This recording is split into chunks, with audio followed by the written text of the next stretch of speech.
Que queijo é esse? Que queijo é esse? Que queijo é esse? Que queijo é esse? Bom, boa noite, gente. Mais uma vez, estamos retomando agora o Que Queijo é Esse. Estou falando direto da queijaria aqui na Vila Madalena, por isso eu estou de máscara. A Martina não precisa, para ela estar na casa dela. Bom, eu sou a Martins Garbi, estou falando com o meu guru, inspiração, com a pessoa que eu mostrei há 3 anos atrás o meu logo, falou, é isso? Ele falou, vai em frente, pede demissão. E aí eu fui, entendeu? Tudo que eu aprendi com queijo foi com o Fernando, muito, muito, muito, principalmente a relação queijo vivo, e probióticos vivos, leveduras do bem, e fora industrializado, fora ultraprocessado, enfim, né? Foi com você que eu aprendi tudo isso, que me inspirou para eu estar aqui. Conta agora um pouco mais da história do seu projeto, né? Já mostrou assim como a gente se conheceu. Conta um pouco mais do projeto. O projeto hoje eu tenho a queijaria, né? Ela é uma queijaria lá em Boituva. Eu falo que eu não tenho vaca, porque a queijaria, na verdade, é uma parceria que eu tenho, né, com o Luiz, da Campo em Casa. E ele fabrica iogurtes e eu faço os meus queijos. E a gente está junto nessa lá em Boituva. Aí, os meus queijos, eles são vivos, né? Então, quando a gente fala vivos, o que são... Não tem nada de química, nada de conservantes. Eu deixo o mofo nascer, eu deixo a característica do leite nascer, sabe? De ter aquelas leveduras, de ter... Às vezes o cremoso ele tem o mucor, às vezes não tem o mucor. Eu falei, porque a minha câmara ela estava bem úmida. É isso aí, vai nascer o mucor. Enfim, e eu tento educar, né, os meus clientes, né, os meus parceiros também, nessa jornada aí do queijo vivo, né? Porque é o que me dá textura, é o que me dá aroma, é o que me dá sabor num queijo. Você tem desenvolvido assim várias receitas, né? E você busca assim o contato. Isso eu queria que você falasse um pouco disso, que é um pouco da que eu vejo você fazendo. Você procura se relacionar bastante com as pessoas que compram o seu queijo, né? Você não simplesmente chega e vende para quem quer comprar. Obviamente que tem essa questão comercial, mas eu vejo que você procura se relacionar bastante com quem come seu queijo. Queria que você falasse um pouco sobre isso. Sim, exatamente. Hoje é um exemplo. Eu nem sei se o Eduardo está assistindo, mas ele foi seu aluno também, o Eduardo da Rice, lá em Ribeirão Preto. Ele me pediu uns queijos, ele falou, me manda por Buslog. Eu falei assim, nossa, nunca mandei por Buslog, como assim, né? Enfim, eu falei assim, olha, o pinho ele tá muito delicado. Ele não vai aguentar mais de 3 dias no isopor. Ele falou, não, é no dia seguinte. Eu falei assim, tá. Mas assim, eu quis, porque se não desse para enviar, eu não ia enviar. Para enviar e não ficar legal o queijo, eu não vou enviar, né? Então, assim, eu tenho esse relacionamento realmente muito pessoal com os meus clientes. Lógico, hoje em dia eu tenho uma parceira que faz o atendimento ao cliente varejo, mas assim, principalmente o atacado. E eles me ligam à noite, eles me mandam mensagem à noite, no sábado, 11 horas da noite, eu estou respondendo. Eu falei assim, é isso mesmo, e ai que lindo, ou com elogios, ou falando assim, Martina, e esse mofo aqui, tá legal? Eu falei, nossa, tá ótimo, né? Pode comer tranquilo e fica... E tudo bem. E as pessoas acabam se apaixonando por isso. Martina, vamos falar dos seus queijos agora. Queria que você falasse um pouco, a gente vai falar especificamente do que a gente divulgou, né? Você vai contar agora, mas depois você foca no objetivo do que queijo é esse. Mas fala um pouco de todos eles também, por favor. Então, quando eu resolvi largar minha vida corporativa, depois de 20 anos trabalhando, eu já tinha feito vários cursos com a queijaria, né?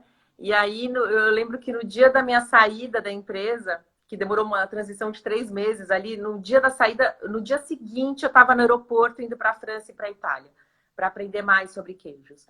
Então eu estudei na Itália, no Instituto de Culinária Italiana, lá na Calábria, onde eu aprendi a fazer queijos italianos feitos à mão. E na França, na Monza Finer, lá com a Débora, e mais também mais 10 dias ali aprendendo a afinação e a maturação dos queijos. Trabalhei lá, coloquei a mão na massa, fui visitar queijarias, cavernas, enfim. E aí, depois de um mês, voltei e aí eu comecei a fazer só queijo. E aí o meu tempo ficou 100% queijo. E eu tinha muitas inspirações, né? Eu peguei muitas receitas, né? Nessas viagens também você vê muito, principalmente do Mucor mesmo, né? Lá na França, lá nos Alpes franceses, onde é bastante úmido. Eu me inspirei bastante nessas viagens que eu fui. E aí, lógico, eu tenho o meu mofo azul, que é o Penicillium Roquefort, que é o flor azul. Eu tenho o meu cremoso, que foi o primeiro queijo que eu fiz, né? Que ele é bem selvagem, acho que é o meu queijo mais selvagem que eu tenho, que eu faço com soro fermento. E aí começaram as inspirações. Então, o crema, por exemplo, que é com o mofo branco, eu faço com o fermento dele é o creme de leite do soro. Porque eu aprendi isso na Itália, né? Que é o Rev Cream, né? Que é o creme de leite. Então, ele é um queijo mais gordo. E aquilo mesmo vai fermentar o queijo, né? É um próprio fermento natural. E deu certo, lógico. Várias experiências, né? Nunca vai dar certo no começo. Aí eu trouxe da França uns pinhos, né? As cintas dos pinhos. E aí foram que eu envolvi o queijo na casca do pinho. Então ele fica 21 dias naquela casca do pinho. Ele pega todo o mofo da madeira. Então ele fica com sabor amadeirado. Aí eu falei assim, vou lavar numa cerveja artesanal. Então eu criei o Serva. O marmorato, né? Que foi na cachaça artesanal com urucum. Essa foi uma inspiração na França. Vamos falar agora mais do marmorato. Você tem ele para mostrar aí para gente ou não? Eu tenho ele inteiro. Que coisa mais linda. Esse queijo aqui, ó. Ele é aberto. Olha a massa dele, coisa linda. Fala um pouco mais do queijo vermelho. Conta pro pessoal um pouco mais dele especificamente. O marmorato, eu vou contar um segredo. A mesma receita do marmorato é a mesma do pinho, que é a mesma do Serva. No mesmo lote eu faço os 3, tá? Mas só que aí a afinação e a maturação dos 3 são diferentes. E aí acabam... São 3 queijos diferentes, de sabor, de textura, de aroma, enfim. O marmorato, assim, eu faço ele é muito delicado. Os meninos lá do laticínio, eles falam assim, hoje é quinta-feira, é o dia do marmorato. Sabem que a produção vai demorar, porque é muito delicado. A gente fica com... A gente pega como se fosse a coagulação lática, né? Então a gente pega como se fosse com uma concha e coloca nas formas, né? Mas assim, eu encho essa forma 4, 5 vezes. E você sabe, você tem um tempo para dessorar aquilo lá, né? Então, assim, aquilo demora. E a gente enche 4, 5 vezes 150 formas, uma por uma. E por isso que ele fica nessa consistência fechada, tá? Sem olhaduras, né? Eu até falo que esses queijos, ele tem muito padrão daqueles queijos de cabra, né? Que é a coagulação lática, que eles deixam lá coagulando durante 48 horas. Então, é um queijo que não tem olhadura, né? Ele é massa fechada, mas ele também é uma massa macia, não é uma massa dura, né? E toda branquinha. E aí, depois de 2 semanas, quando ele começa a criar uma casca, na verdade, casca não, quando ele começa a criar um mofo, né? Porque os queijos, eles têm mofos, não tem como, né? Quando ele começa a nascer os mofos, eu vou lavar a primeira vez o marmorato, né? Então, eu faço uma solução com a cachaça, o urucum em pó, né? E eu lavo ele uma vez. Deixo ele secando. Na semana seguinte, eu lavo ele de novo. Então, ele tem um sabor mais terroso, né? Um sabor terra pelo urucum, a cachaça, canavial, né? Essa coisa. Eu coloco um pouco de sal na solução, então ele é um pouco mais salgado também. Mas só que assim, ele jovem, né? Se eu deixar ele mais 3 semanas em maturação, ele já vai pegar o defumado dessa cachaça com sal. Então ele fica mais intenso no sal e mais defumado. Então eu falo que ele é um queijo assim, eu falo, você quer um marmorato jovem ou um marmorato velho? Quer dizer, velho que eu falo, assim, de 4, 5 semanas, né? Mais maturado. Porque você vai ter ou um sabor terroso ou um sabor defumado um pouco mais de 2 semanas. Martina, agora, hora final, hora do ping-pong. Eu pergunto, você responde sem pensar, hein? Vamos lá. Você que veio do mercado aí, né? Você contou um pouquinho, né? Não precisa contar os detalhes, mas assim, hoje, a vida da Martina, voltaria para uma empresa grande ou fica na sua empresa pequena? Nunca, nunca. Todo mundo pergunta, fala assim, você se arrepende de ter saído? Eu falei, nunca. Todo dia, até no momento mais difícil, que foram nos primeiros meses, assim, eu acordava e falava assim, o que eu posso melhorar? Qual é a outra receita? Calma aí, como é que esse queijo não deu certo? O porquê? Então, assim, a minha motivação de manhã era o porquê, né, do queijo.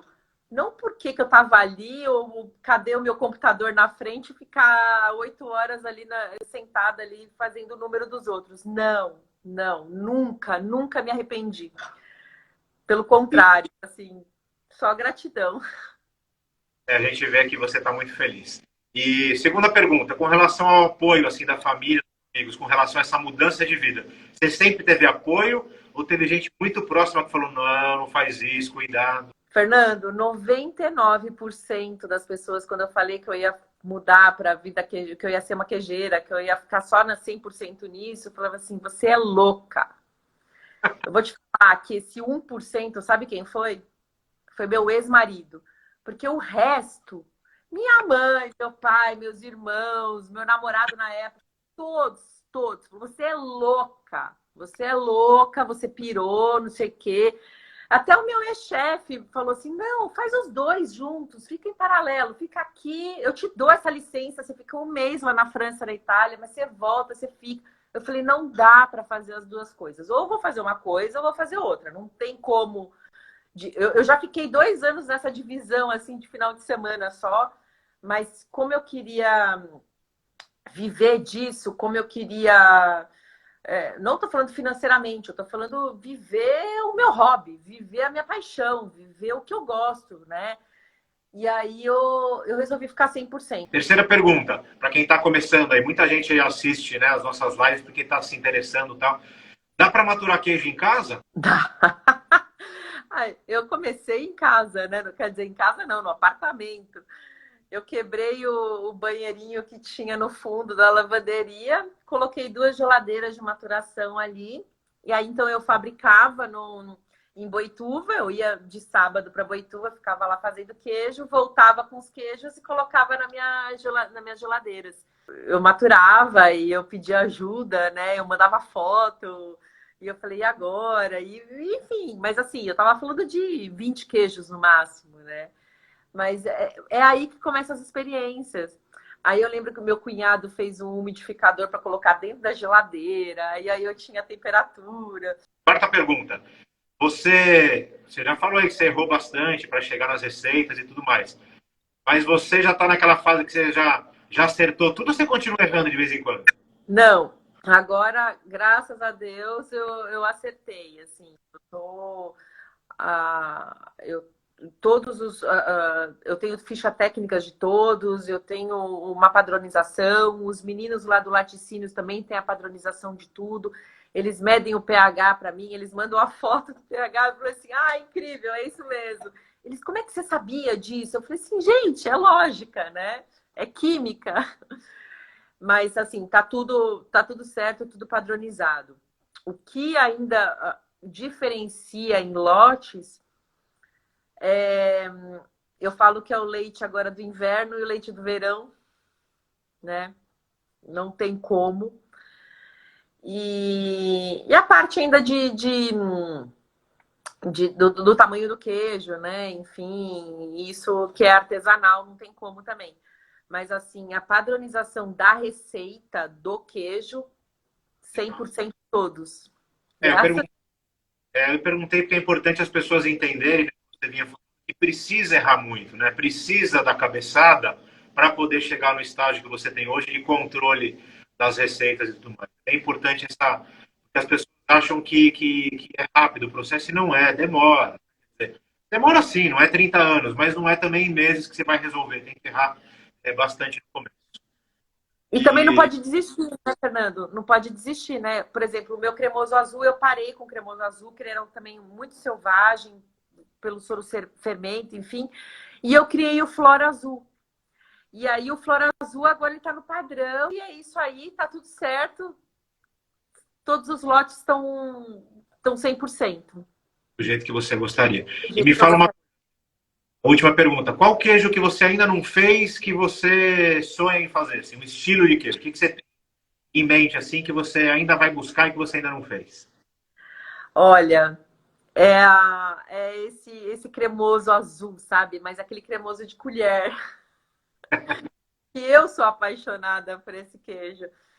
Assim, eu tenho a receita do meu cremoso, eu tenho do mofazu, dá para juntar as duas coisas. É isso que eu vou fazer, que eu vou testar. Legal, legal. Fico muito feliz. Bom, Martina, muito obrigado. Assim, foi muito gostoso conversar com você. Eu lembro que a gente conversou durante muito tempo, né? A gente viajou junto, fez os cursos, aí você foi contando as experiências, trocou foto e vinha conversar direto e fala com o Lucas e fomos construindo um monte de coisa. E eu sempre falava, Martina, você me liga a hora que você resolver entrar no Queijo de Verdade. Aí um certo dia a Martina falou, Fê, aconteceu, tô saindo da empresa grande que eu trabalhei, sou muito grata, tal, fui muito feliz, mas entrei no Queijo de Verdade. Foi um dia assim, muito especial, fiquei muito feliz com aquilo e estou cada vez mais feliz com o seu projeto. Te desejo muita sorte sempre, sabe que você é muito querida, viu? Parabéns por tudo e, gente, boa noite, até a próxima. Tchau, Vai tchau. dar tudo certo. Obrigada, viu?